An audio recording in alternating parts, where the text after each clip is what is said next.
Zelo sem vesel, no, ko imamo vedno en tak dogodek, ne samo, da je akademski forum, neko imenitno družbo, kjer razpravljamo o neki zanimivi temi.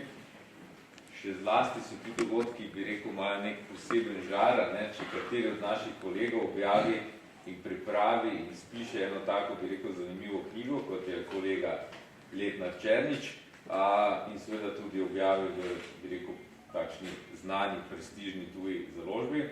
Tako da z velikim veseljem bomo danes njega postavili nekako v središče današnje debate.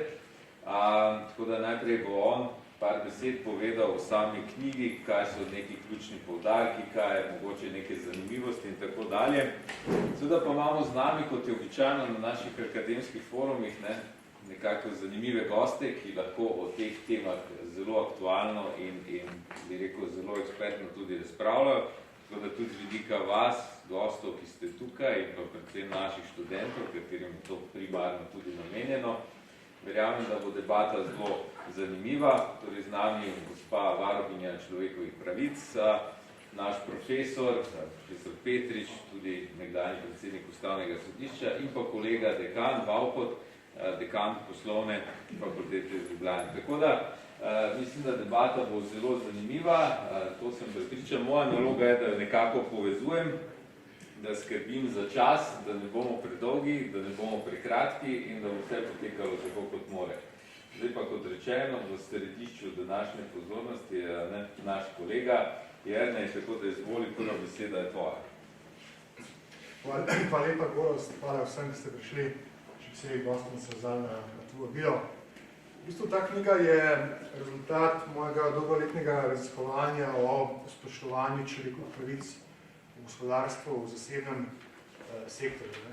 Veste, da človekove pravice tradicionalno se varujejo in razlagajo v razmerju posameznih v tej državi. V zadnjih desetletjih je pa vse več pobud, knjig, raznih dokumentov, v tem tudi, da človekove pravice veljajo v zasebnem sektorju, se pravi med posamezniki, pa med posamezniki in gospodarskimi družbami, posamezniki in uporniškimi skupini. In ta knjiga je v bistvu bila dolgo časa izziv, je produkt raziskovalnega projekta, ki sem ga imel na tej fakulteti pred leti o odgovornosti gospodarskih družb do spoštovanja socialnih in ekonomskih pravic. Seveda vprašanje, ki vas nekaj zanima, zakaj sem se odločil raziskovati prav to temo. Predvsem zaradi tega, ker na različnih koncih sveta, pa tudi v Sloveniji, imajo delavci, pa tudi posamezniki avtohtone ljudstva težave pri uveljavljanju odgovornosti gospodarskih družb za kršitve socialnih in ekonomskih pravic. Če se samo spomnite katastrofe iz leta 1980 v Indiji, v mestu Bhopal, kjer je prišlo do razlitja kemičnih zadev in zaradi tega je umrlo čez 50.000 ljudi, še več ljudi je imelo težave pri uresničevanju pravic kot so voda, hrana, dostojanstveno bivališče in tako naprej. Ta knjiga v bistvu se osredotoča na 3 primere kršitev socialnih in ekonomskih pravic iz tega sveta. V njej sem se v bistvu zadal in sem tudi raziskoval empirično v Kolumbiji, Kambodži in na Kitajskem.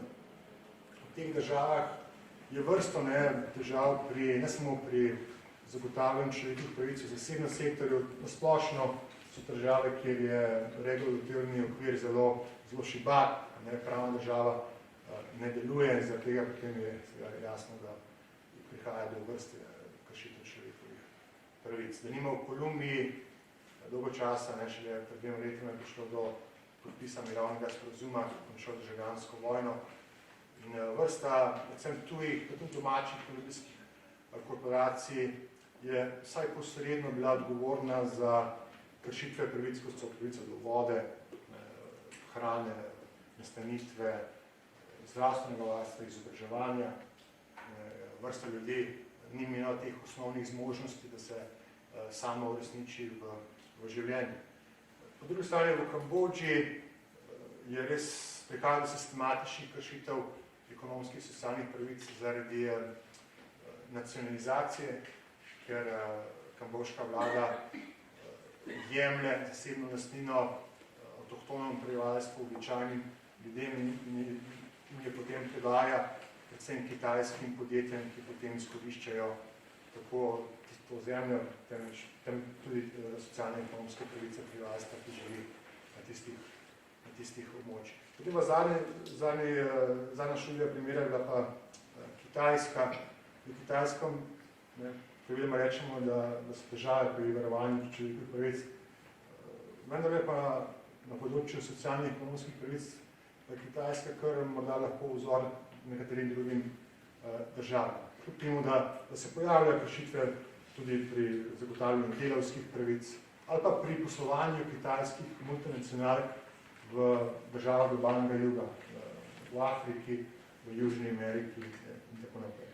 In to je bil glavni razlog, zakaj sem se odločil raziskovati to področje, pa tudi zato, ker ta tema še ni zelo raziskovana v pravni znanosti. Zelo kontroverzno prizivano je trditi, da v pravu imajo korporacije tudi obveznosti na področju človekovih pravic. Še bolj kontroverzno je potrditi, da imajo obveznosti do spoštovanja socialnih in ekonomskih pravic. Študenti veste, da ekonomske in socialne pravice so praviloma odvisne od finančnih sredstev, ki jih ima neka država. In praviloma težko od gospodarskih subjektov zahtevamo, da zagotavljajo vodo, hrano, dostojanstveno bivališče, nastanitev, zdravstveno varstvo. Seveda, v teh državah globalnega juga pa vendarle morda obstaja neka vrzel, ki lahko trdimo, da tam, ko država ne deluje, kjer je odsotna, a pa tam, ko ni vladavine prava, kjer ni pravne države, imajo tudi gospodarske družbe, posebej te največje multinacionalke, neko obveznost zagotavljati minimum teh bistvenih socialnih in ekonomskih pravic.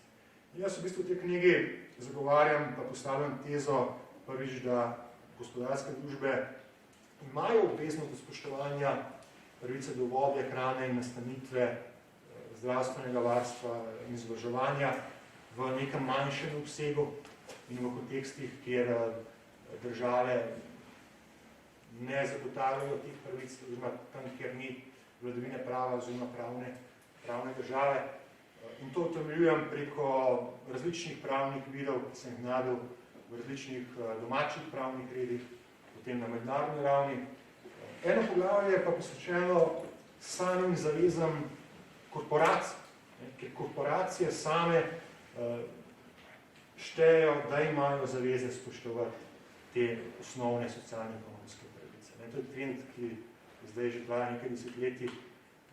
Ne samo družbena odgovornost, tudi, da imajo normativne obveznosti, da morajo zagotavljati, naprimer, da mora neko rudarsko podjetje v Južni Afriki zagotavljati nastanitev svojim delavcem, ki delajo v rudi.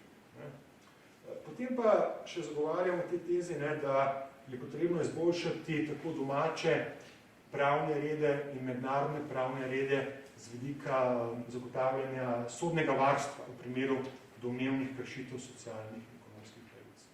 In tukaj se osredotočam predvsem na domače pravne rede, ker na mednarodni ravni ni nekih mehanizmov, kjer bi lahko posamezniki lahko vlagali pritožbe zoper gospodarske družbe.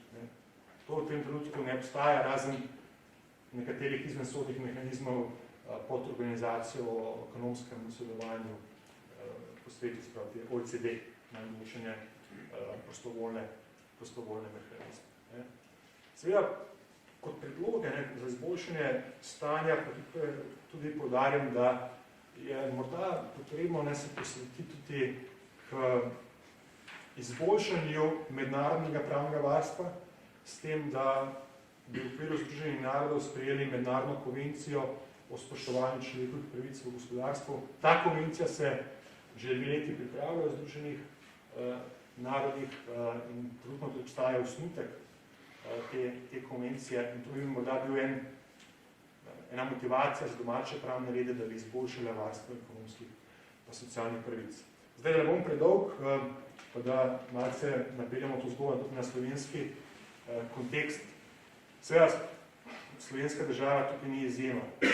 Ni izjema od tega, da imamo tudi v Sloveniji določene države pri zagotavljanju ekonomskih, socialnih pravic v zasebnem sektorju. Če samo pomislimo na dilemo vprašanja napotenih delavcev v Slovenijo iz Romunije, Bolgarije, ki delajo v določenih slovenskih podjetjih in kjer delavci dobivajo plačo po minimalni plači, ki velja v Romuniji oziroma v Bolgariji, pa če pomislimo vprašanje delavcev iz nekdanjih republik skupne države, bosanskih, makedonskih delavcev, je ogromno težav pri zagotavljanju teh pravic od njihove dostojne nastanitve do teh osnovnih potrebščin, da sploh lahko preživijo z dneva v dan.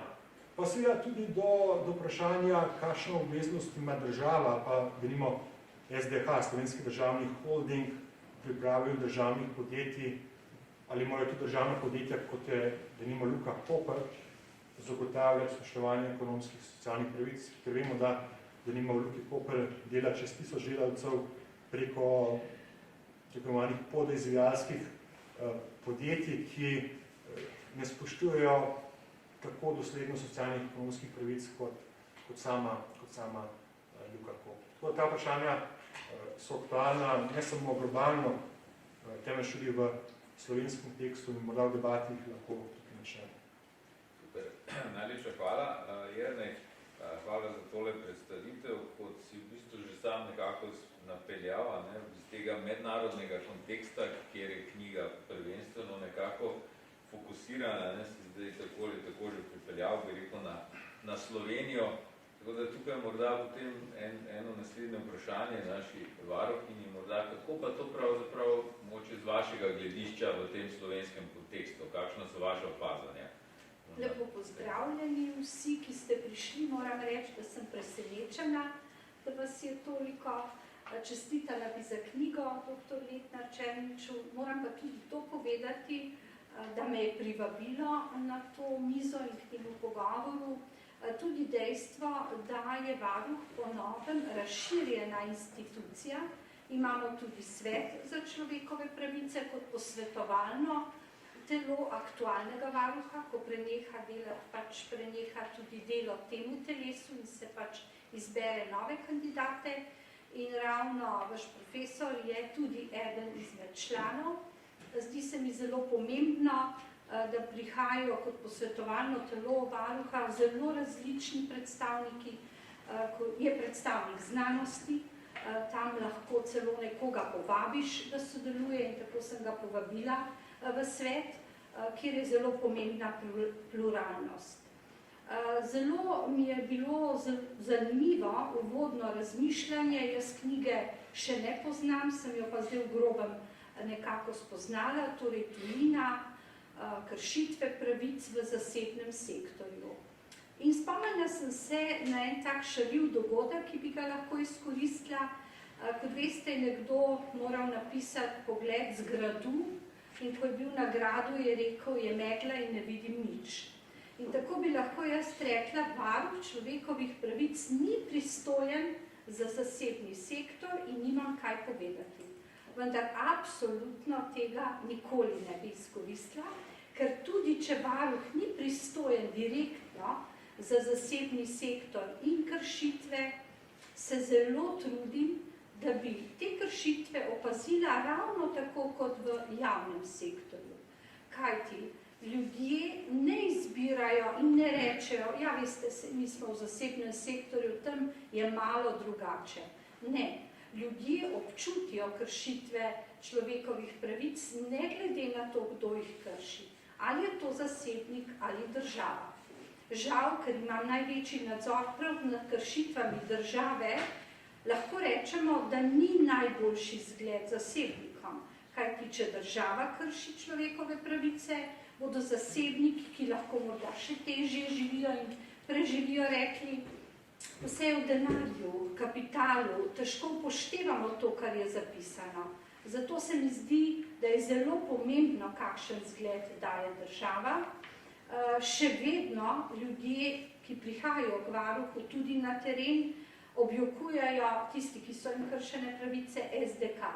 Pravijo, ko je bilo, to je držalo, ni bilo neplačevanja plač, nihče si ni dovolil tega, da bi tik pred penzijo že malo obolel in star, ko komaj čakaš, da dobiš odločbo SPIZ-a, ugotovil, da ti manjka nekaj let, ker tvoj delodajalec ni plačeval prispevkov. Vse več je tega zasebnega sektorja in žal res pogosto dobivamo prav z tega socialno-ekonomskega področja tudi največ pisem, največ pobud. Trudimo se, da ljudi napotimo k institucijam, ki so odgovorne, ki so nadzorne, da bi te delovale, kajti potem do kršitev ne bo prihajalo. Vedno je lepo reči, bodimo preventivni, spodbujajmo ljudi, da ne kršijo, govorimo veliko o tem, da je treba spoštovati delovni čas, da je treba plačati ljudi za delo, ki ga opravijo, in to ne na roke, ampak tako, da se jim bo to tudi upoštevalo. To je seveda zelo lepo, vendar mnogi preračunavajo. Če se jim splača kršiti, če ni nadzornih mehanizmov, je vsa preventiva odveč. In zato vedno apeliram na te nadzorne mehanizme, pri nas so to seveda na tem področju predvsem inšpekcije, pa tudi organi odkrivanja, pregona in celo sojenja, da delujejo.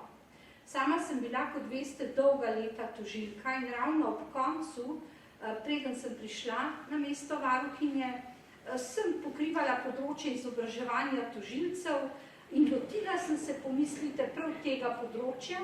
Začela sem združevati te organe, torej da bi policija, inšpekcijske službe in tožilstvo se tako dobro izobraževali na tem področju, da bi spoznali te kršitve in da bi z njimi torej uspeli tudi na sodišču.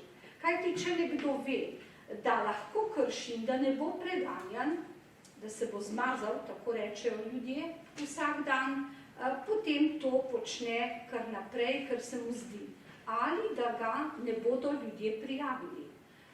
Ta strah ljudi, zlasti v zasebnem sektorju in takrat, kadar je visoka brezposelnost, je velik. Ko sem postala varuhinja, je bila ta stopnja brezposelnosti kar izjemna, 120 000 ljudi. Danes se srečujemo s tem, da se išče celo delavce, da se jih ne najde v Sloveniji, da je treba ponje celo v tujino, o tem bi vam lahko kar na dolgo razpredala, kaj si o tem mislim, kje so tisti nezaposleni in zakaj jih ne porabimo, ker jih je še vedno 80 000 ali pa že manj. A vendar se mi zdi, da se teh institucij ob kršitvah ne sliši dovolj. Kot veste, je za 200 000 subjektov v Sloveniji samo 40 delovnih inšpektorjev.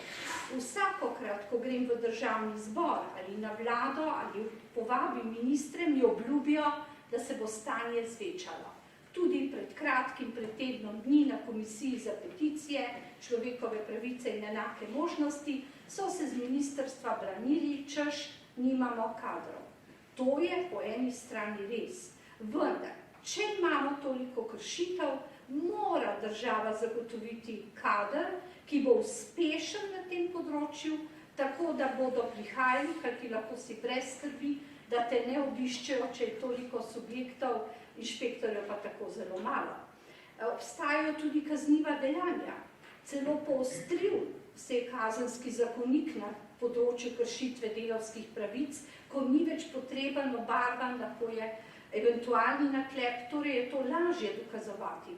Vendar zaenkrat še ne pišejo na veliko o tem, da bi pred sodišče stopili kršitelji. Kje smo jih mi našli? O čem poročajo ljudje? Točno to, kar ste rekli, dr. Letnar, Luka Koper, agencijski delavci, kot veste, so bili nekaj časa na cesti, stavkali so, opozarjali, Luka je stala, ni se delalo.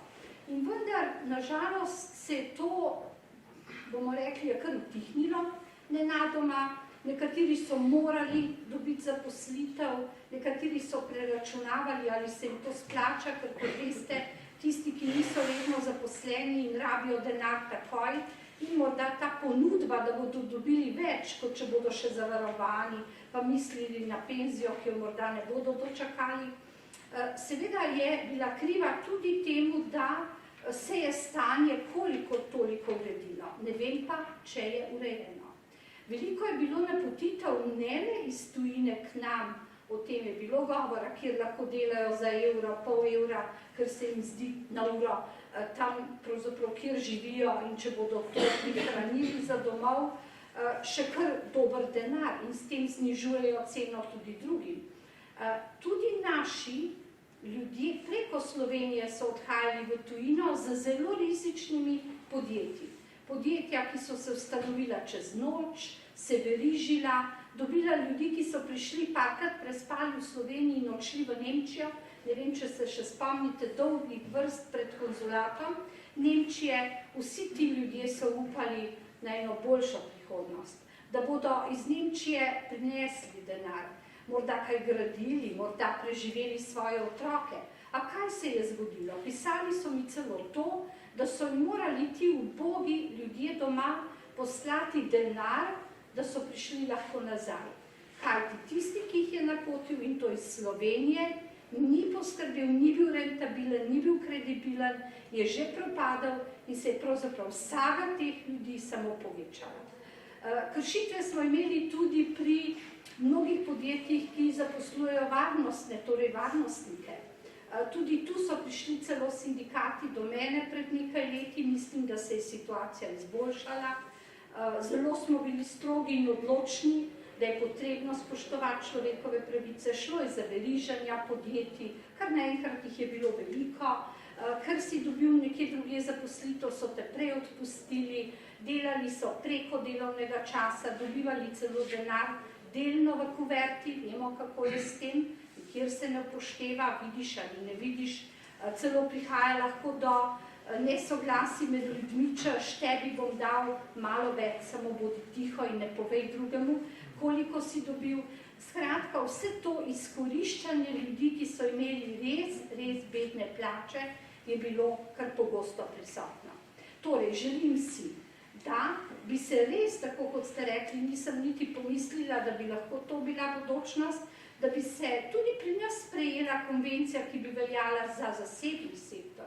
Kajti ljudje res danes ne morejo izbirati samo javnega sektorja. Čim več, sedaj je veliko, veliko več in tujih in domačih podjetij. Brali smo celo o mnogih podjetjih, kjer delajo na tekočem traku ali na blagajni, blagajničarke pa morajo oditi z blagajne za hip še malo postoriti ali v skladišču, če ni ljudi, hiteti pri tem, brali smo v nekaterih v časopisih podjetij, hiteti in pač čim prej postreči stranko ali obračunati to, kar je kupila.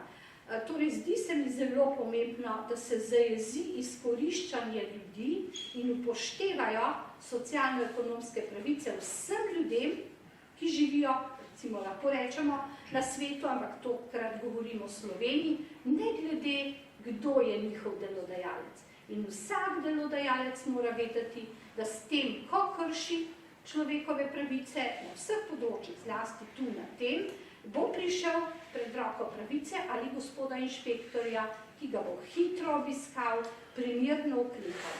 Tisti, ki izkoriščajo druge, vedno preračunavajo, ali se mi splača.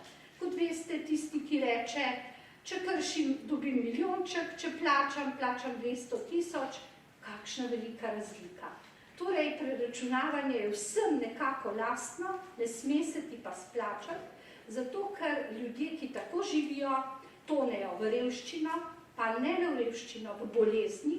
In če ti preračunaš, kaj pomeni strošek države za ljudi, ki zbolevajo zaradi takega izkoriščanja, zlasti na psihičnem področju, veliko jih konča, berete najbrž, na različnih pomirjevanjih, potem mora država gledati tudi dolgoročno, ne samo to, kar se danes plača, kaj bo jutri s temi ljudmi, kaj bo z njihovimi družinami, potem jih rešuje Karitas, pa Rdeči križ, pa seveda veriga dobrih ljudi, ki kupuje in plačuje in nosi zamaške, 1 evro za zvezke in podobno.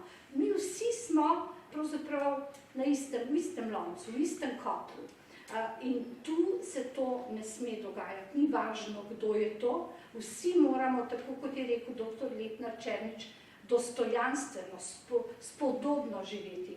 In pravzaprav ta odnos, to dostojanstvo človeka vredno življenje je izjemno pomembno. Tako na stanovanjskem področju, da zaradi nekaj evrov, ki prerastejo v dolg 1000 evrov, 5000, zgubiš streho nad glavo, da ne moreš k zdravniku in se moraš pač sprijazniti z enim zobom v ustih, verjemite, tudi taki ljudje prihajajo k meni, in takoj vidim, kakšna je situacija, ko odpre usta in ima še en ali dva zoba. In reče, se veste, gospa, kako je za zobozdravniki, nimam denarja, imam 300 evrov. Pa, če gre na pravno pot, bi morali pa ti ljudje vsi dobiti brezplačno pravno pomoč, zato ker edino je to dobro, odlično, ker edino to je garant, da se bodo počutili enakovredne tistim, ki imajo na drugi strani denar. Žal mi je, da v mnogih teh sporih, ki trajajo predolgo, tudi ljudje ne uspejo in to je slabo sporočilo države. Torej, ne glede javni ali zasebni sektor, kršitev pravic na vseh področjih, zlasti na socialno-ekonomskem, se ne sme splačati. Zaenkrat hvala. Hvala lepa za tale, bi rekel, zelo plastičen prikaz razmer v Sloveniji. Če morda zdaj vseeno malo skočimo nazaj, kot rečeno, knjiga je zelo tako mednarodno pestro zastavljena, z mnogimi cases iz različnih predelov sveta. Omenjal si Indijo, med drugim Kitajsko si izpostavil, če sem si prav zapisal, kot morda celo vzor, kar me nekoliko presenetilo. Verjamem, da bo naš naslednji govorec, profesor Petrič, imel kako zanimivo zgodbo ali pa njegovo osebno izkušnjo, da deli z nami iz njegovih veliko dolgoletnih mednarodnih izkušenj, kako pa morda stvari videli ta ljudi. Torej, Hvala lepa za besedo. Najprej bi rekel, da čestitam gospodu dr. Letnarju za knjigo, ki je ena čisto solidna mednarodna komparativna študija o, socialno-ekonomskih pravicah ljudi. Ta primerjava je zanimiva, zgovorna, od gospe varuhinje človekovih pravic, gospe Nussdorfer, da smo slišali malce porazno sliko o naši lepi domovini, ampak moram reči, zelo pozorno sem poslušal, vse to so v bistvu vprašanje funkcioniranja naše države. To ni zdaj nič velike modrosti človekove pravice sem in tja, potem bom še nekaj rekel. Vse te kršitve, vse te grdobije, take ali drugačne, so stvar nefunkcioniranja naše države. Nazadnje je bilo govora o tistih, ki se ne morajo zobe popraviti. Tudi jaz, Bog ne daj, da bi se šel v državni sektor zobe popraviti. Hvala Bogu, imam toliko denarja, da lahko grem privatnemu zdravniku. Nekaj časa sem hodil, k tistemu čakal sem dolge vrste, pa nazadnje me 3 zobe uničila, zobozdravnica na Bledu, pa sem pa rekel, čeprav sem cel življenje plačeval za socialno zavarovanje, nazadnje plačeval pa, hvala Bogu, lahko k privatniku. Zdaj, Bogi pa tisti, ki to ne more. Ta je pa v kolik je resnih težav. Ako vse te kršitve, Luka Koper, etc., to je stvar funkcioniranja te naše države. In jaz mislim, da je treba to gledati z tega vidika. Vse pri nas so na normativni ravni stvari na nek način urejene. No, ampak zdaj, če grem nazaj, to, kar ste me vi izvali, gospod Justinek, tole je bil samo ta fus nota, kar sem rekel. Ko se je pojavila ideja človekovih pravic, je res to, kar ste rekli, se je pojavila predvsem v zaščiti človeka, njegovega dostojanstva nasproti državi. Pred 200-300 leti se je ta ideja pojavila, država ne more za svojimi državljani, za svojimi prebivalci, če hočete, početi to, kar hoče. Tu so neki standardi, ki jo omejujejo. Skozi to je nastala ta ideja človekovih pravic, ameriška, virginijska deklaracija, deklaracija francoske revolucije, etc. In nazadnje ideja, ki je privedla v ustanovno listino Združenih narodov, v člen 1 določilo, da bodo Združeni narodi mednarodna skupnost, ker to so Združeni narodi, se to nekaj tretjega tam izven nas, kot svoj cilj postavili tudi spoštovanje človekovih pravic. Tudi zato, ker se je razumelo, da so grobe kršitve človekovih pravic vodile v drugo svetovno vojno. V tisti pohod totalitarnih režimov, ki so grobo kršili človekove pravice, eni za ta svetli cilj, drugi za drugi svetli cilj, ampak vsem je bilo skupno, zato da bomo ta veliki cilj, bodi si novo ureditev v Evropi na čelu za arijsko raso, bodi si brezrazredno družbo, ker bojo vsi vsega imeli po njihovih potrebah, prispevali bojo pa kolikor bojo imeli volje in časa na vzhodu. Zato, da bomo to dosegli, pregazimo vse človekove pravice, eliminiramo Žide, če je treba, eliminiramo razredne sovražnike, če je treba, kulake, buržuje, tiste, ki drugače mislijo in tako naprej. Razumelo se je takrat 45. leta, da je treba postaviti v ospredje človeka. Odločili so se, ko je bila ustanovna listina sprijeta, da je treba pripraviti nek dokument o človekovih pravicah. Jasno je bilo, da bi bilo zelo težko v takrat zelo različne mednarodne skupnosti najti nek konsens za nek mednarodno pravno obvezujoč inštrument. Zato so odločili za deklaracijo. In so sprijeli tisto veličastno splošno deklaracijo o človekovih pravicah iz leta 1948. Naj pa kot fusno to povem, Jugoslavija se je vzdržala, ni glasovala za njo, takrat leta 1948. Je že vedno zakaj. Kakorkoli že, ta dokument je bil sprejet kot deklaracija. Ampak on je zaživel, njegova vsebina je bila prenešena v številne mednarodne instrumente, v nacionalne ustave, tako rekoč ni ustave države danes, ki ne bi imela nek katalog človekovih pravic, ki so v bistvu povzete iz te splošne deklaracije. Moram pa reči, da ona je ostala na ravni človekovih, državljanskih in političnih pravic. Nekaj je rečeno, pa se ne bom bremenil, zdaj z 2-3 določbama, tudi o ekonomskem socialnih pravicah, kajti čutilo se je, da so nekatere ekonomske in socialne pravice do te mere pomembne, kot je pravica do dela, tipična ekonomska, tako pomembne, da jim ne moremo oporekati statusa splošne človekove pravice, ki človeku gredo zato, ker je človek.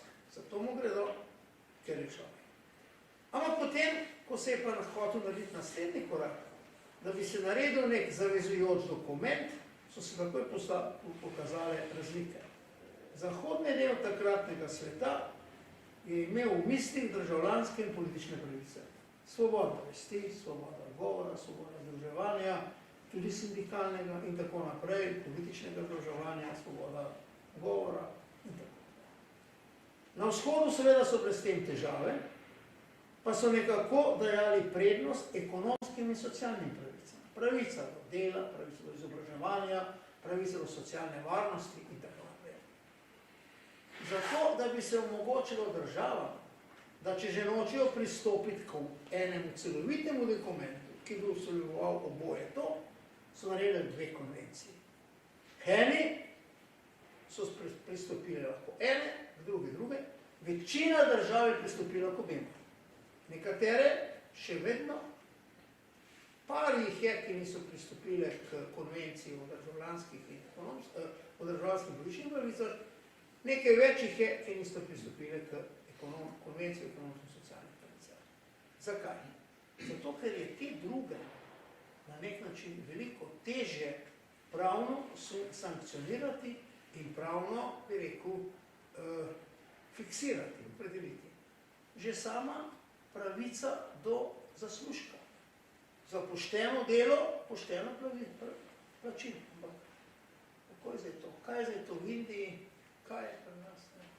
Pravica do dela, pravica do socialne varnosti, pravica do sindikalnega združevanja, pravica do vode in tako naprej. Čeprav človek bi lahko rekel, da pravica do vode je že splošna človekova, tudi državljanska pravica. Ampak kakorkoli že, ta proces se je začel. Danes imajo številne države v svojih ureditvah, velik del teh v ustavah in zakonih teh pravic enih, prvenstveno državljanskih in političnih, pa tudi ekonomskih zaščitnih, tudi mi imamo. Problem je, kako se te pravice uresničujejo. In še nekaj, za državljanske in politične človekove pravice je vzpostavljen kar resen sistem mednarodnega nadzora.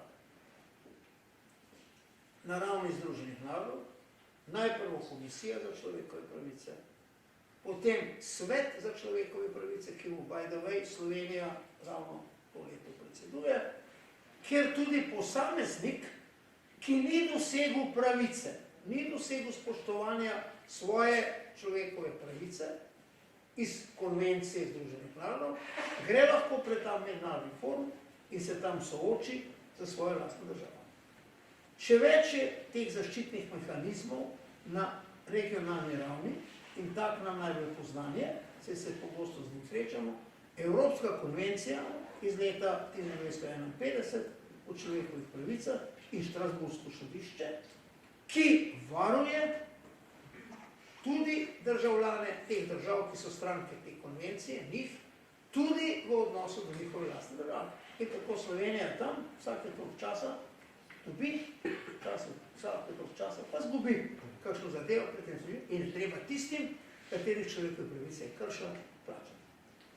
Do tu nekako sega tudi moje, upam si reči, kar solidne poznavanje te problematike. Ko pa stopim potem na ta korak, na katerega je stopil, naredim ta korak, na katerega je stopil Manifesto za načelje, in o čemer je tako slikovito govorila gospa Rudolferjeva, seveda pa postanem malce manj siguren. Kajti v sferi ekonomskih in socialnih pravic se pa soočajo najrazličnejši interesi, pritiski, čudne situacije.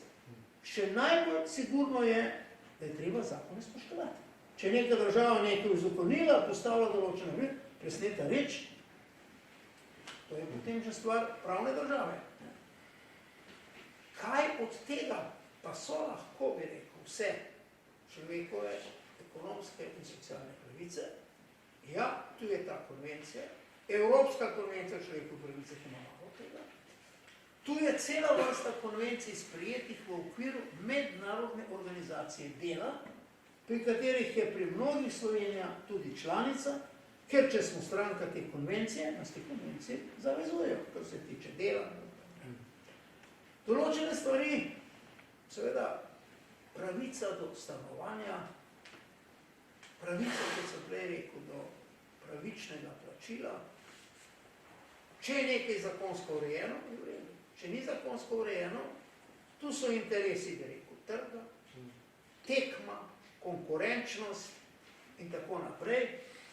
In potem nastajajo vse te težke situacije, s katerimi se je pravzaprav družba dolžna soočati.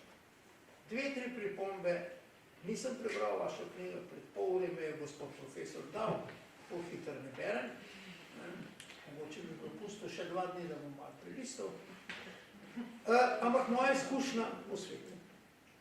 Prvo, če kje na svetu so v Evropi, v recimo zahodnem svetu, predvsem tudi mislim na Evropo, ne to, ja, Kanada, Avstralija, ampak ZDA, ampak predvsem mislim na Evropo, nikjer na svetu nisem opazil, da bi bile tudi ekonomske in socialne pravice do te mere zaščitene, spoštovane in da bi jih ljudje toliko uživali, kot jih v tem delu sveta.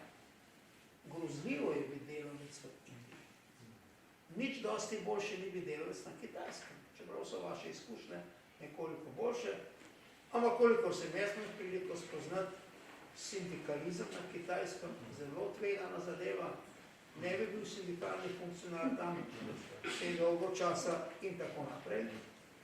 Tudi druge države izven Evrope, Afrika, tragično, dramatično, kaj vse tam ljudje doživljajo. Tako da smo na nek način mi lahko celo zadovoljni in posledica tega je tudi to, migracije, vidimo jih, in to, kar ste mi rekli, tako plastično, ne? Čeprav bo tle en evro zaslužil na uro, še zmeraj misli, da bo nekaj lahko domov poslal, ampak največja grdobija je, da mu še od tega evra potem nekdo polkrati, ne? Kar je pa kriminalno dejanje, problem funkcioniranja države. Drugo, kar sem tudi rekel, hočem reči kot moje opažanje, prav Kolumbijo. V Kolumbiji sem deloval, davno nekoč, ne kot diplomat, ampak kot uslužbenec kolumbijske vlade, in opazil sem nekaj zanimivega. Toliko sem takrat bral, to so bila 70 let, o groznih početjih multinacionalk. Izkoriščale so ekološko tvegano proizvodno, so selile tam. Ampak delavci, ki so delali pri teh, najbolje plačani, najbolje pravno varovani, tisti, ki so bili okoli njih, so bili nekakšni otoki, nekakšne socialne varnosti. Veliko boljše kot tisti, ki so delali za kolumbijsko firmo. Bodi si državne, bodi si privatne.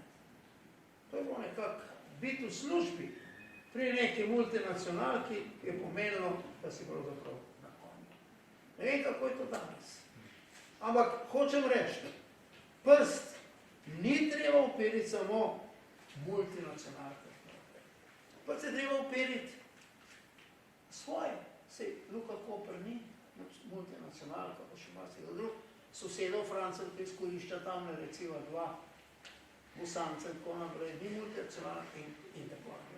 Veliko je bilo tega, kako bi rekel, malce tudi tako na splošno, multinacionalke, kot je grozota, multinacionalke, moram reči, bi se na to strinjali s tem, bile so nek otoček socialne varnosti, ekonomske varnosti, tam, kjer je ona bila, in tudi na nek način modernizacije, modernejšega življenja, moderne proizvodne in tako naprej. Ampak v tistem času, jaz sem se s tem srečal, ko sem šel tja, takrat sem bil še član komunistične partije in sem bil malo šokiran.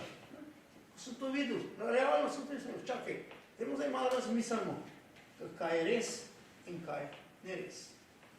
To sem hotel reči. In zadnje, kar bi hotel še reči tole. Zelo sem vesel, da ste se dotaknili Kitajske in Indije malce. Glejte, mi smo še vedno precej eurocentrični. To sem že včeraj rekel, pa v nedeljo sem tudi rekel celovce to. Mi mislimo, da pravzaprav je budućnost sveta na nek način odvisna od nas. Malo in vedno manj je. Budućnost sveta bo odvisna od Kitajske, Indije in tako naprej. Kakšni so njihovi standardi spoštovanja tega ali onega? V Indiji kastni sistem je še vedno prisoten. V vsem. Mladi se niti v žent ne morajo po svoji volji. Kastni sistem je še tam. V Kitajskem tega ni. Kastni sistem so pa razne druge ovire. In ko bo ta recimo svet se razvijal naprej, bi bilo dobro, da več vemo o tem in da več izpostavljamo to vprašanje tudi, kako je s človekovimi pravicami, ekonomskimi, socialnimi, v teh delih sveta, ker so ljudje strahotno še vedno izkoriščeni. Strahotno izkoriščeni. In zato pa hoče priti k nam. Lahko bi še marsikaj rekel, ampak že tako sem verjetno predolg, sem na tej točki vstavil, z veseljem bom vašo knjigo prebral, pa če se pa pol kaj videla v eno kavo skup spila, pa bom še kakšno kritično pripombo. Hvala lepa, profesor Petrič.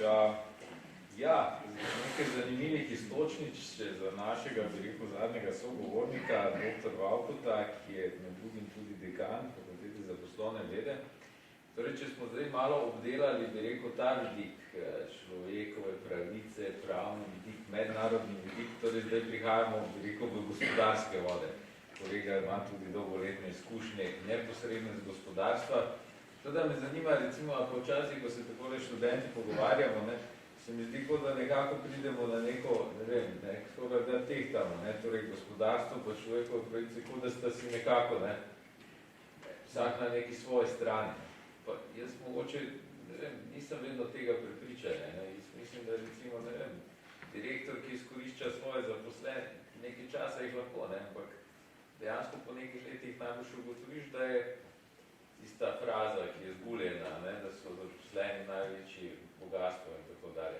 Ampak bi rekel, mogoče z vaše perspektive, torej zdaj te poslovne, biznis življenja, kako pa pri vas recimo gledate na to temo, ki je danes bila odprta?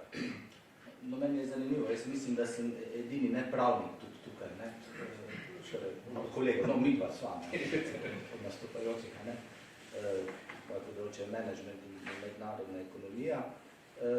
Jaz, ko slišim besedo človekove pravice, vidim siamskega dvojčka, ki je neločljiv in sicer so obveznosti. Sploh ne morem presekati te popkovine in se mi ta zadeva vedno prikaže kot celota. Tako da začnem pri obveznostih. In ko grem na gospodarstvo, kaj je gospodarstvo? Gospodarstvo je pojem, ampak ko rečemo gospodarstvo, pravzaprav mislimo na neke poslovne subjekte, se pravi na neke organizacije, in ki delujejo v gospodarskem sektorju, to pomeni, da morajo delati dobiček, pa ne zato, da bi grdim kapitalistom futrali potem njihove jahte, ampak zato, ker je dobiček gonilo razvoja in konec koncev zagotavlja delovanje subjekta tudi v prihodnosti. Skratka, o teh poslovnih subjektih govorimo. In zdaj, ko se spustim v eno tako organizacijo, podjetje, kar v nekaj njih sem delal na različnih nivojih od direktorja ali pa kot zunanji svetovalec in tako naprej, pravzaprav, ja, jaz se strinjam glede pravic, ampak, dragi moji zaposleni, najprej, kaj so vaše delovne obveznosti v tej organizaciji, ki ste jih podpisali, ko ste prišli k nam v službo, ste to sprejeli, zakonodaja je jasna, vaša delovna pogodba je jasna, ali te delovne obveznosti izpolnjujete. In če jih, jaz nimam nobenih težav se pogovarjati o pravicah. In seveda ta diskurs, ko prideš v firmo, ni več tako, bi rekel, zelo samoumev, ker se zelo hitro srečaš s sindikati, ki bi, vsaj pa nas, bili razredni boj. Jaz sem ene spravil v enem podjetju, kjer sem bil nekaj vrste krizni menedžer v eno zelo zanimivo dilemo in sicer sem sklical sindikalni sestanek, kjer so pričakovali, da se bom pogovarjali o njihovih pravicah, in jaz, ki jih bom pa želel kršiti kot direktor, jaz sem pa začel sestanek s tem, da jih prosim, če bi lahko dajal pisni list, da bi se včlanil v sindikat kot direktor. In niso vedeli, kako bi nadaljevali, zato ker smo takoj nehali s tem bojem. In v bistvu, potem sem pol ure govoril, kako jih razumem, da so v bistvu imeli težave v tej firmi, da niso dobivali plače redno, da niso prispevki plače in tako naprej. In na koncu so ostali brez besed, so me povabili na kavo. In nikoli več nismo imeli kakve asistanke s sindikatom, ker je vse laufalo brez težav. Kar hočem povedati je to. Dober menedžer v podjetju, to, kar ste omenili, human capital, to je zdaj v zadnjih desetletjih zelo uporabljen izraz, se zaveda, da so časi enega totalitarističnega direktorja, ki izrablja zaposlene v podjetju, jih ne plačuje, jih šikanira. Te časi so mimo. In ne samo to, zaradi dobička, ki hočeš nekaj večjega, se z ljudmi dobro obnašaš. Ne zato, da boš imel večji dobiček, če se bo slabo obnašal, ampak ker hočeš imeti večji dobiček, se dobro obnašaš z ljudmi. In ta koncept zadnjih 10 let, ki mu pravimo v teoriji managementa, tudi v praksi managementa, empowerment, opolnomočenje, to je točno v to smer. Nadomestil je tisti prejšnji koncept, ta management by objectives, kjer se pravi ciljno vodenje, ki je ljudem nalagal neke cilje, in ki se je pol zelo strogo nadziralo, a so ti cilji izpolnjali. Zdaj se ljudem da enostavno več, bi rekel, pravic, pooblastil, dvigne se motivacija, to je zdaj ključna beseda, in šele potem v bistvu pridemo z nekimi sankcijami, če to na koncu ni izpolnjeno. In opažajo empirične raziskave, da dejansko najboljša podjetja uvajajo ta koncept na svetovnem nivoju. To je nedvomno. Ne? Ta zadeva na področju gospodarstva je prišlo do jasnega premika, nikakršnega dvoma ni. Ne? Pri nas še nismo tam, zato jaz vidim kot največji izziv za slovenska podjetja izobraževanje. Kakorkoli se to sliši mogoče malo pavšalno, enostavno tem našim lastnikom, direktorjem državnih zavodov, zasebnih podjetij, kakorkoli jim dopovedati, da se ti izplača, finančno se ti izplača dobro delati z ljudmi, pravilno delati z ljudmi, ker je to edini dolgoročno vzdržen pristop. To, da se bomo pa vračali nazaj, kako je bilo nekdaj boljše, kako je bilo, kako nekdaj nekaj ni bilo, pa danes to je. Jaz vam povem primer moje mame. Ona je bila v 70-ih, 80-ih letih, je dežurala cele dneve v bolnišnici, strogo komunistični sistem, in ko je šla v penzijo, je opazila, da ji niso plačevala bolnica prispevkov za tista njena dežurstva in ni dobila tistega dela penzije, ki bi ga mogla dobiti. Tako da ni treba jokati za starim sistemom, nimamo za čem jokati. Tako da, tole so hotel povedati, pa samo še ena zadeva, ko govorimo o človekovih pravicah. Tukaj se moramo zavedati, da v bistvu govorimo o nekem minimumu, o nekih minimalnih standardih, ki naj bi bili zagotovljeni. Nikjer pa ne piše, da nihče tudi ne pove, da so vsi ljudje s temi minimalnimi standardi zadovoljni. Nekateri so, vsi pa ne. In ti lahko daš vsem zaposlenim v podjetju minimalno plačo in lahko jo redno izplačuješ z vsemi prispevki, ampak vsi ne bojo motivirani za to minimalno plačo. Tako da te pravice, ekonomske pravice človeka znotraj družbe so lahko tudi, rekel, tak triki, navidezna rešitev problema, ki ga niste rešili. Ljudi je treba gledati individualno, ne pa preko nekega splošnega normativističnega pristopa, ki je mojega vidika, govorimo o ekonomski sferi, zgolj minimalni standard. Kako nekaj dodam? Ja. Vmes, ko ste to pripovedovali, sem se spomnila tudi na eno oddajo, ne vem, če je še, mislim, da je dobra ideja, meni se zdi. Jaz sem jo pred časom gledala vedno z enega samega razloga, ker sem slišala za toliko dobrih praks, predvsem zasebnih, so bili zasebniki, družinska podjetja, kjer so uspeli na obstojen način motivirati ljudi, plačevati in se mi zdi, da včasih jaz pač ne dobivam lepih zgodb, zato vam jih ne moram prepovedati k varuhu, nikoli ne pišejo, mi smo pa tako srečni, dobivamo plačo, imamo se fajn, meni samo jamrajo, ali zato lahko samo to povem, ampak ta ideja me je pa in oddaja navdala pa z enim optimizmom, da bi s hvaljenjem dobrih praks pa tudi dosegli en premik, tako kot ste rekli, izobraževanje. So tudi odlični podjetniki, odlična podjetja, vemo, da tudi družini prijazna, če so res, nekateri pravijo, da dobijo certifikat, pa da potem niso, ampak gledajte, to meni pišejo.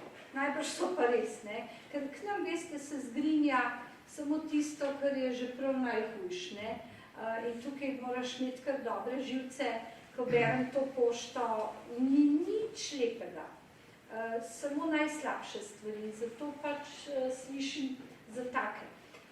Vem pa, da obstajajo tudi zelo dobre prakse in mislim, da bi to morali dvigati, to spodbujati in tem ljudem izreči pohvalo in jih predstavljati, zato da se slabo spremeni v dobro. Samo to sem hotel. Ja, jaz bi v to debati pastori nekako dodal. Prvo bi hotel upozoriti, da seveda, ko govorimo o človekovih ekonomskih in socialnih pravicah, to je tudi današnja tema, ne mislimo samo na pravice ob delu in izdela. Ker je zelo veliko tudi zaščite normativnega, prej sem omenil, naša domača zakonodaja, delovna sodišča za delovno pravo specializirala, kjer da dobro skuša varovati delavce, večinoma, vsaj na ustavnem sodišču, ko sem bil, sem ugotovil, da pogosto pravzaprav so ta sodišča zelo dobro nekako odločala v prid, recimo, delavcem. Ampak gre tudi za številne druge pravice. Ne? Pravice do izobraževanja. Pri nas seveda je to več ali manj zagotovljena pravica. V Indiji ni. Še vedno 40% ljudi nepismenih. Večinoma ženske. In tako naprej. Ne? V Afriki, da ne govorim. Pravice invalidov, pri nas je nekaj narejeno. V izmed evropskih delih sveta, če mislite, da se za invalide, razen za njihove familije, pa še to, kdo zanima, se krepko motite. Nihče se ne zanima. Borijo se, da preživijo kot verski narod. Mogoče na cesti. In tako naprej. Pravice otrok. Na mednarodni ravni sprejeta konvencija o pravicah otrok in tako naprej. Ampak otroci po teh krajih. Pojdite, se peljete, se potujete, več kot mi mladi. Otroci, malo bodočnosti, malo perspektive, ničesar. To so veliki problemi. Pravica do hrane, marsikje, ko si lakota. Pravica do pokojnine, seveda, če ne delaš, če cel življenje zaposlen, kako boš me pojti, ko nimaš nič, če nastala leta še dolg manj. S to razliko, da še težje kaj dosežeš.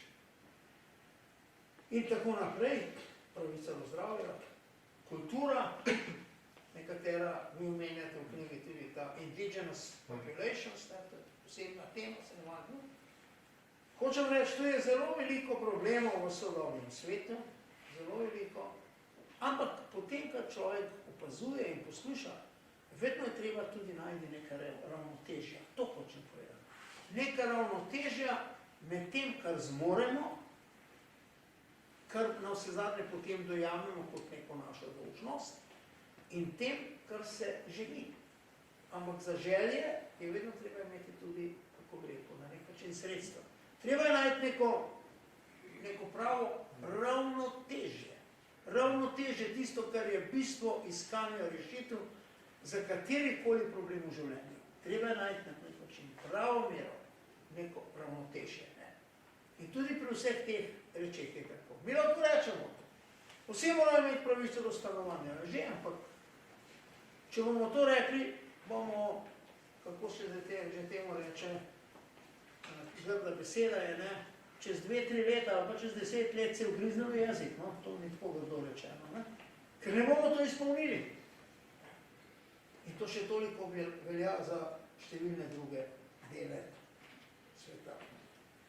Zato je, ko se ukvarjamo s tem rečmi, treba biti zelo previden, uravnotežen, ker je včasih to malce tvegano. No, jaz moram reči, da je sijajno in zelo važno, da je eden od mehanizmov za varstvo človekovih pravic vseh, tudi varuh za človekove pravice. Tudi to je neka pridobitev, no, danes ga imajo tako rekoč v vseh civiliziranih državah. Ne vem pa, če ga imajo na Kitajsko, mislim, da ga nimajo, ampak če mi boste rekel, da ga imajo, bom zelo vesel. Pa tudi, če kaj drugega nima. V Evropi pa mislim, da ga ima vsaka država. Pomembna zadeva. Če je ta še dober, zavzet, zdaj vam nočem reklamo delati, mislim, da vaš, toliko bolje. Toliko bolje. Naslednje, kar sem še hotel reči. Ja, to je v bistvu vse. Ja, ne se tukaj ustavim, da ne bom predolgo rekel. Nekaj sem še hotel reči. Hotel sem reči tole, no pa bom rekel. Ko govorimo o tem ravnotežju, se moramo zavedati mi v našem delu sveta, tudi nečesa. Zahodni del sveta, Evropa, mi smo na nek način njegov del bili po letu 1989, vsakem pogledu smo. To je bil najbolj razviti del sveta. Skozi dolga stoletja. Veliko je bilo kolonialnega, kaj ne rečem, izčrpavanja drugih delov sveta in ustvarjanja bogatstva v tem delu sveta.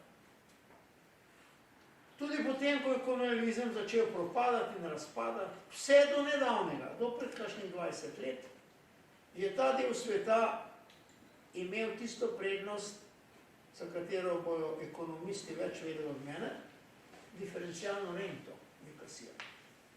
Bili smo najbolj produktivni, v vseh pogledih, celo Rusi, znali so narediti satelit, dobre torbice, ženske pa ne, pa tudi lepih, elegantnih čevljev, ne? Ker sem iz Tržiča in vem, kako je teko funkcioniral na ruskem trgu. Ampak to je veljalo za cel ostali svet. Zadnjih 20 let ni več samo Japonska, se Kitajska, Indija, Pakistan, Brazilija, cela tizgovena. Konkurenca, tekma. Mi smo pa v tistem času, ko smo imeli ta privilegiran položaj v svetovni ekonomiji, navada se živeti v neko zelo razsipno. Malo delati in veliko vsega ne. Strahovite socialne pravice, čem manj bomo delali, pa zahtevamo pa to. Mislim, da so te časi mimo. Tekma postaja zelo, zelo resna in zelo zahtevna. In v Evropi bomo morali začeti razmišljati veliko bolj, ne o šparanju, ampak o racionalnosti. In mi na Slovenskem pa še toliko bolj. Ker v naši državi 2 milijonski hočemo imeti vse tisto, kar narodu, naciji državi gre. Od Akademije znanosti do fakultete za državne in evropske študije, velik parlament, 200 občin in tako dalje, 5 profesionalnih teatrov, 2 profesionalne opere, vse to na 2 milijona, pa še dobro živeti.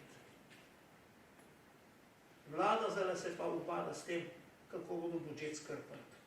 Kje bojo vzeli? A bojo spet pustili sestre, medicinske, ki garajo noč in dan, pa jo še naprej garale, brez da bi kaj dobili. Gotovo ste imeli to v mislih, ko ste govorili. Tudi tu so vprašanja. Kaj? Spet ok, pri ravnotežju. Kaj zmoremo? V tej sferi zagotavljanja človekovih, ekonomskih, socialnih pravic. Jernej, ti si nekaj želel, se mi zdelo, mogoče bi pa samo, ker zdaj smo ravno 1 uro zapakirali, nekaj rekli smo 1:15, tako da mogoče, Jernej, ti imaš besedo, bi pa pozval že tiste, če imate kakšno vprašanje, komentar, da mogoče se pripravite, pa takoj po Jernejevi intervenciji boste dobili besedo, 3 takšne kratke zadeve, potem malo pokomentiramo in vsem to zaključimo. Tako da Jernej, bolje. V bistvu me zelo veselim, da ste vsi govorniki zgledali bistvo te knjige, čeprav niste, ste rekel, profesor Lepič, prebrali te knjige še, ne? Jasno je, da v nekem globaliziranem svetu, kot je kolega Zoran povedal, je dobiček elan razvoja neke družbe. In pogosto ko govorimo o tej temi, na spoštovanju človekovih pravic v gospodarstvu, zaidemo v določene ideološke razprave. Na globalni ravni se odvija v tej temi popolnoma ideološka bitka med globalnim jugom in globalnim severem o tem, kako je potrebno regulirati podjetja. Neka ideološka bitka, ki še izvira iz časa nevreščenih, ki je ustanil naš nedavni diktat.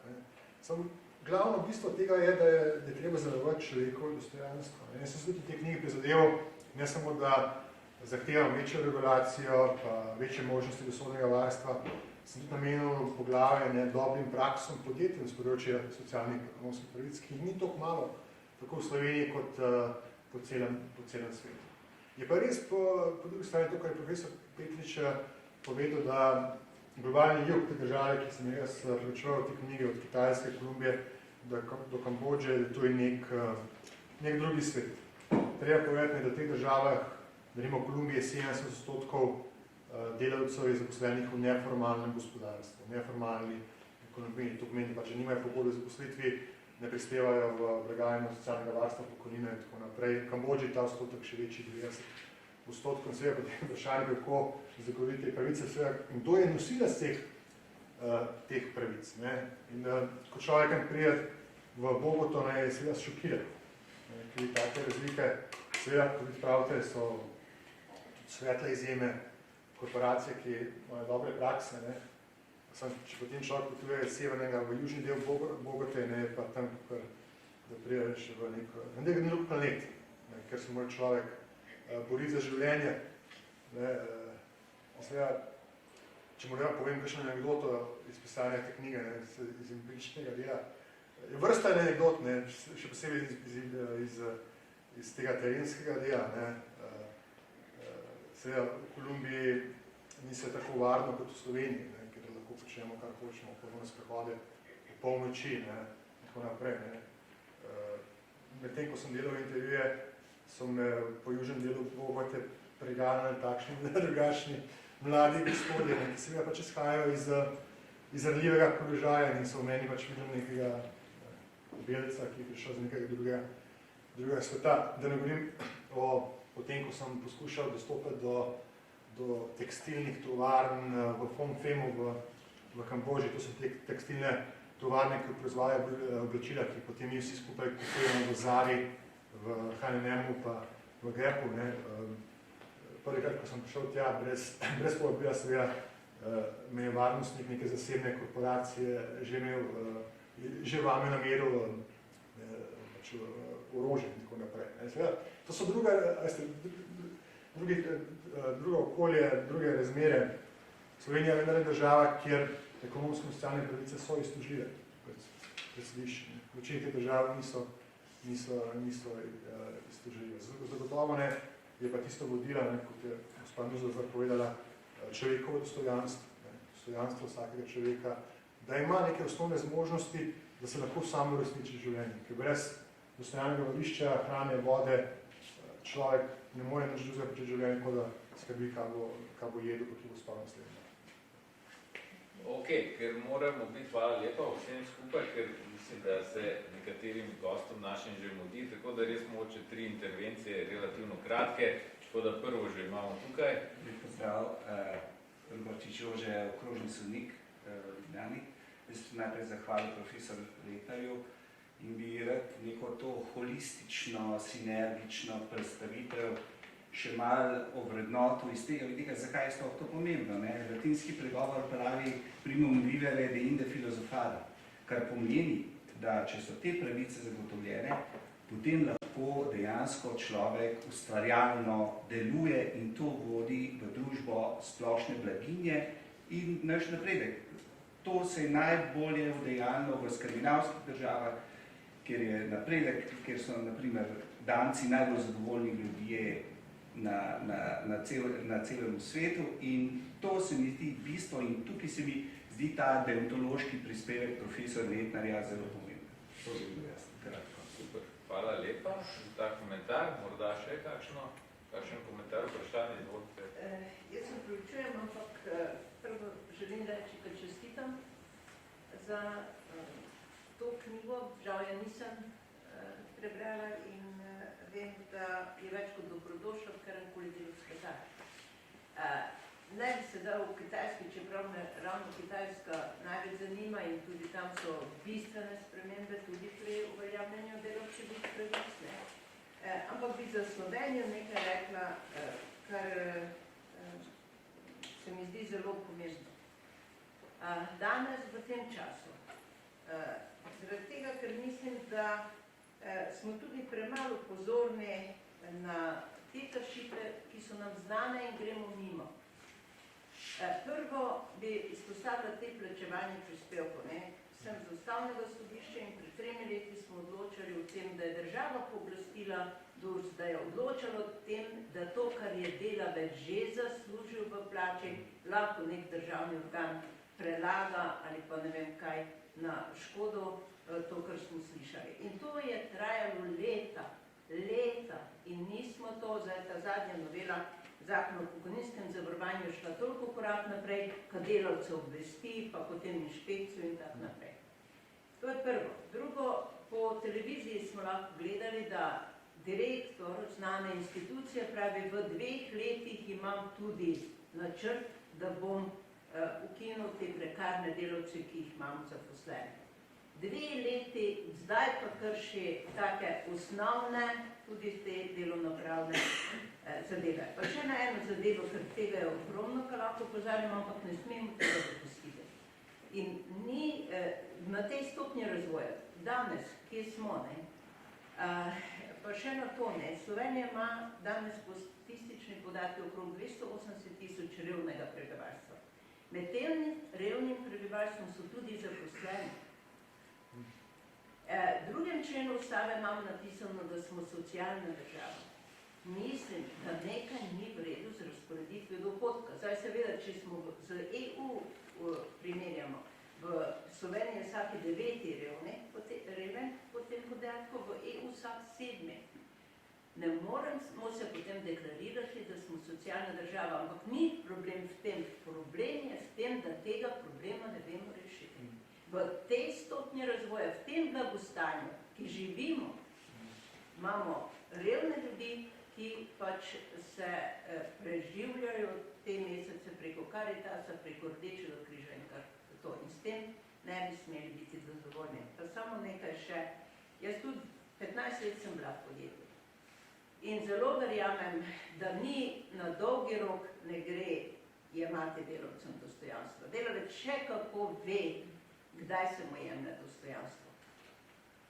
Če pa bo skupaj z delodajalcem potegnil, bodo sigurno rezultati podjetja boljši. In to jaz verjamem cel čas. Cel čas in tudi z vrsto iz prakse bi vam lahko rekla, da to drži.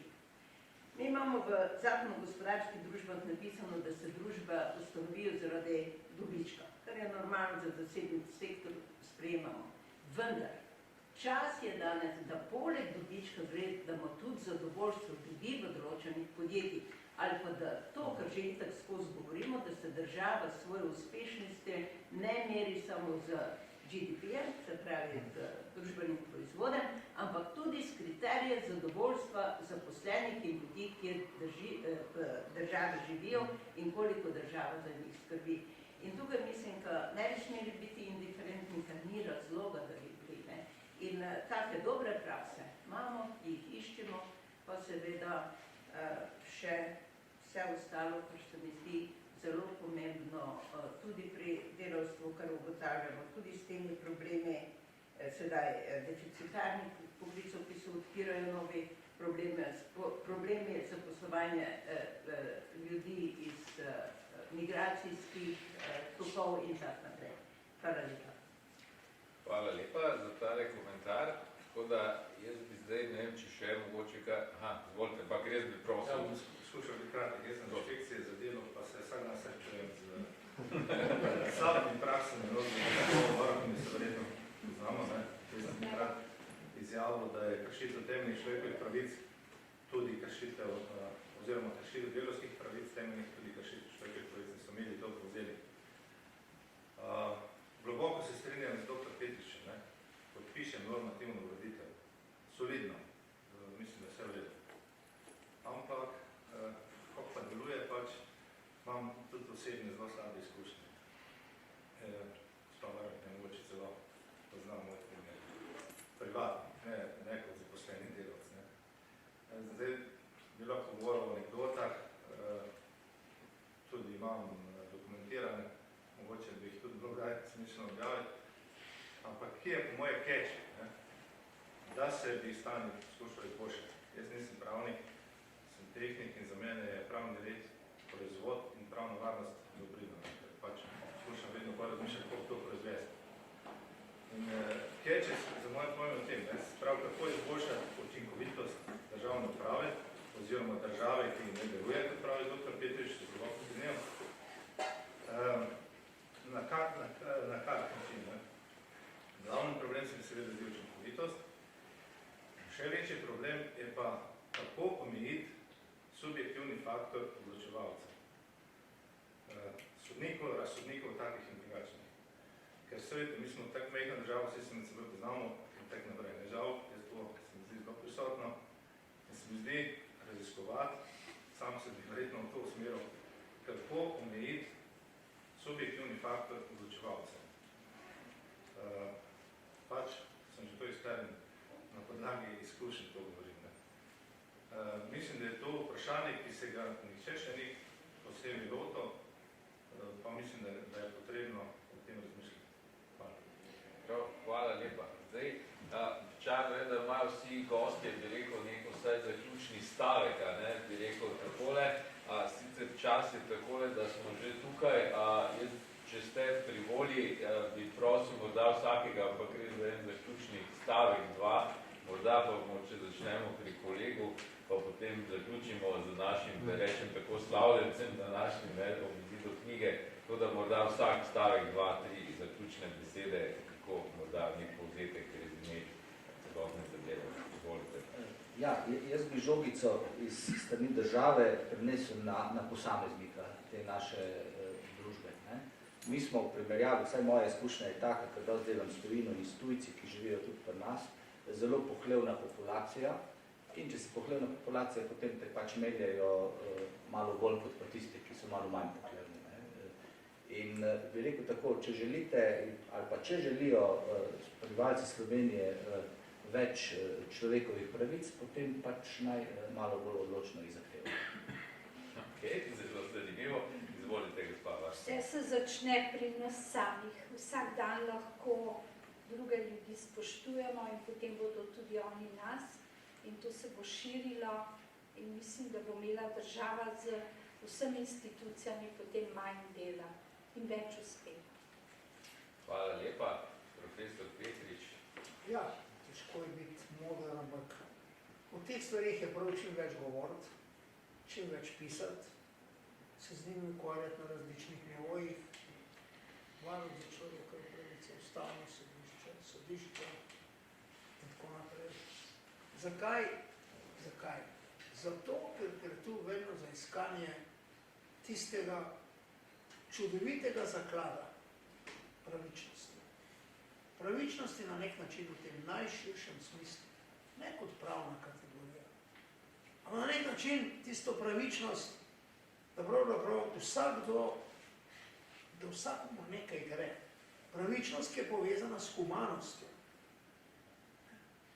Ampak hkrati pa tudi, da na nek način spodbujamo tiste, ki več dajo, ki več hočejo, ki več zmorejo. Kaj ti nazadnje deliš samo tisto, kar si ustvaril.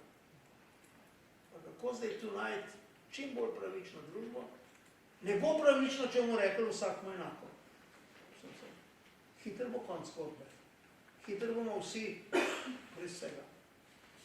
Spustiti stvari pa reči, tisti, ki ne zmore to tekmo, naj pogine. Ne. To se pravi, najti neko pravo pot, zato je pa treba obravnavati primere, videti življenje okoli sebe, videti tiste, ki se trudijo, videti tiste, ki trpijo in tako naprej. To je modrost neke moderne družbe in mislim, da v Sloveniji vendarle z vsemi težavami se nekako trudimo v to smer. Lepa hvala, profesor. In Jerna in tebi zadnja beseda. Ja. Slovenija je kot država, ki nekaj da na spoštovanje človekovih pravic, ki nekaj da na varovanje človekovih pravic, si mora prizadevati za čim učinkovitejše varstvo človekovih pravic, tako v javnem sektorju, kot tudi v zasebnem sektorju. In to seveda pomeni tudi, da mora sprejeti ločene korake, da nimo, da že končno po 2 letih usklajanj sprejme nacionalni načrt za spoštovanje človekovih pravic gospodarstva. Na mednarodni ravni pa, da podpre to inicijativo Združenih narodov za sprejetje konvencije o spoštovanju človekovih pravic gospodarstva. Hvala lepa, spoštovana gostja, spoštovana gosta in seveda tebi, Jernej, za predstavljeno in pripravljeno knjigo. Zahvaljujemo se seveda tudi vsem vam, ki ste prišli na ta dogodek, vsem študentom in tudi vsem ostalim gostom, tako da vljudno vabljeni tudi na naslednji naš akademski forum, naš podoben dogodek. In to je to za danes. Smo ravno nekaj čez čas. Tako da hvala lepa še enkrat in naslednji naslednji.